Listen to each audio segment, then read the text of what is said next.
I'm Richard Cartwright and this is Golf Swing Analysis.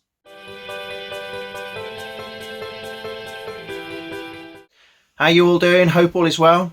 Not too long to hopefully now we get back onto the golf courses. Can't wait, absolutely can't wait. But I want to see, in the meantime, your gamers. I want to see what clubs you've got. I want to see your driver, I want to see your irons, I want to see your wedges, I want to see your putters out there as well. What are you out there playing with? Are you playing with 20-year-old clubs and getting on just fine, or are you playing with the newest technology that you just can't beat? Please comment, send me some pictures please as well on social media, Facebook, Twitter, Instagram as well. And next up tonight is the turn of Steve. Now, Steve's an 18 handicapper who says with his longer clubs he struggles with a bit of a slice. Now, between 80 and 90% of the people I usually see in my teaching bay at Whittlebury Park tend to play with a slice. It's the common thing. It's very much the common thing. And there's, again, a number of reasons why. Mainly because we try and hit at the ball. We try and force it to where we want it to go, to the target, obviously. But there are reasons for that as well, again, which we'll come on to in a minute. But let's look at Steve's swing then. So, again, what we are seeing though is the camera position. Now, the height-wise of the camera, it's pretty good. It's maybe just a fraction too high.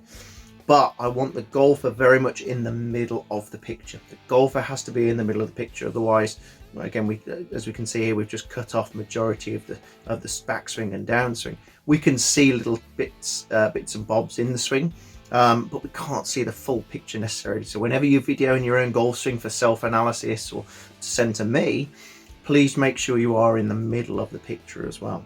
But let's look at Steve. So again, can't see a huge amount of his setup here, but what we can see is a couple of great things. Again, nice tilts with his body, arms hanging down nice and naturally. And again, I know it's a little bit to do with the camera angle. I do like the way the left arm is in front of the right. That generally tends to indicate maybe more of an inside path, which is more of an anti-slice rather than anything. So that's overall really, really good. Let's take Steve back in the backswing. And you'll see again a couple of nice things. You can see a nice rotation here, the hands going around, as I usually say to a lot of people. Good turn with the body. You can see his left knee kicking down, flexing a little bit more, pointing down towards the ball, which I like. The hands and the arms going around, as you can see there. And as a result, when he comes down into the golf ball, the club is slightly behind his hands. Again, the camera angle slightly distorting it, but the club head is slightly behind the hands. What does this mean? It means quite an inside path, which, if anything, the bad shots, if that's extreme, the bad shots will be a block or a big hook. It wouldn't go to a slice, at all. Now, there's a couple of reasons why I feel the longer clubs would be slice for Steve here. One is maybe when you go onto the golf course in particular, what do you want to try and do? You want to try and, as I said from the start, force it out there. We want to try and really get that ball from A to B as long as we can. The problem is, what does that mean? It means, again, the body's going to go first. The body's really going to want to try and get involved. The golf club's sort of secondary in that sort of golf swing, and the body really wants to go at it. You can't see it here because Steve's got a shorter iron in his hand by the looks of it, and there's no pressure on him. He's hitting into a net that's 1.5 meters in front of him, so he's got no pressure. He's got no will to force the ball there. But when he gets onto the golf course, it'll be interesting to see the video of his swing when he gets onto the golf course, because it'll be completely different, more than likely, especially if he's slicing the longer clubs as well. Okay, so especially I hear it a lot as well. People, when they go onto the range, they hit it brilliantly and then get on the golf course and they play absolutely dreadfully and sort of walking off, scratching their heads, thinking, why on earth did that happen? I know I've done it before many times. Definitely not on your own there. So Steve, again, for me, a classic case of maybe when, especially when the net's in front, the ball fights and the ball strikes pretty good.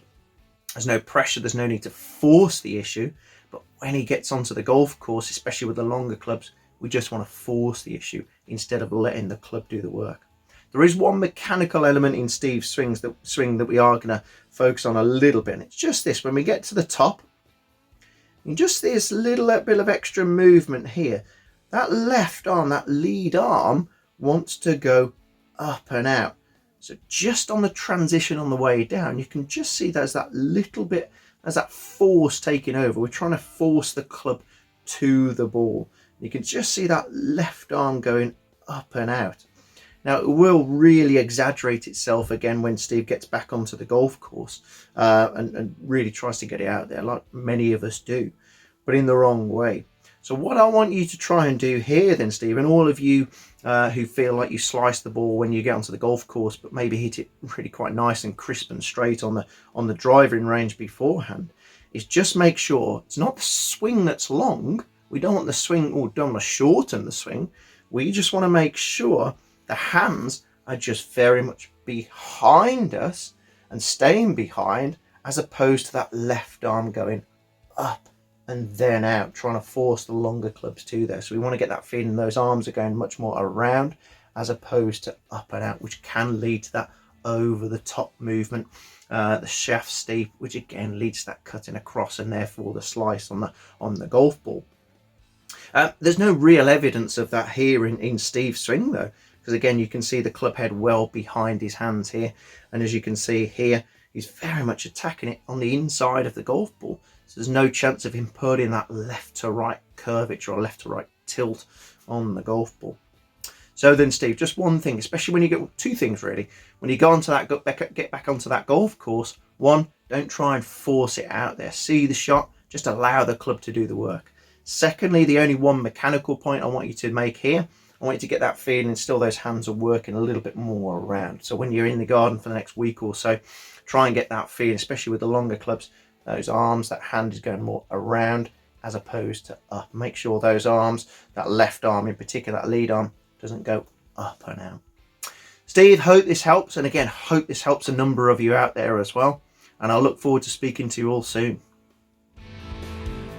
As per usual, please subscribe, comment below if you agree or disagree.